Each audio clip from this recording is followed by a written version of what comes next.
Faxriddin Posho, sadoqat ramzi.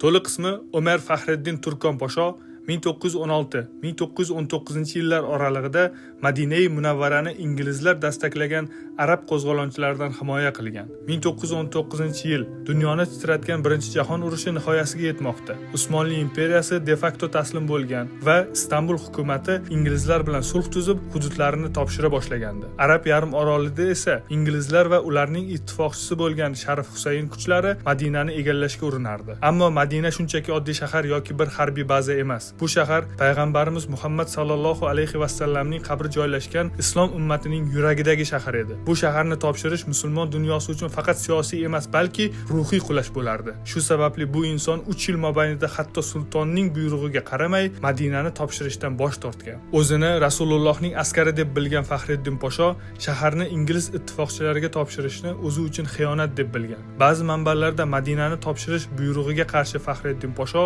"Men Rasulullohning shahrini uning ruxsatisiz tark etmayman" deya javob bergan. 1918-yil oxirida Istanbuldan kelgan takroriy buyruqqa qaramay Posho qarshilikni davom ettirdi. Istanbul hukumati nihoyat o'z harbiylaridan Poshoni hibsga olishni talab qildi. Natijada Poshoning yaqin qo'mondonlari unga sadoqatli bo'lgan askarlar bilan uning huzuriga kirishdi. Tarixchilarning yozishicha, askarlar uning oldiga kelganida Posho Qur'on o'qiyotgan edi. Unga hammasi tugadi deyishganda esa u og'ir sukunatga cho'mdi. Shu tariqa sharafli qo'mondon o'z askarlari tomonidan taslim etildi.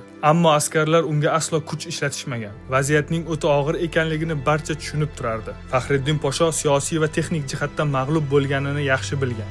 Ammo u vijdon va iymoni oldida mag'lub bo'lishni istamagan. U o'z irodasi bilan asl mag'lubiyat bayroqlar tushirilganida emas, balki e'tiqod tark etilganda bo'lishini tarixga isbotlab berdi.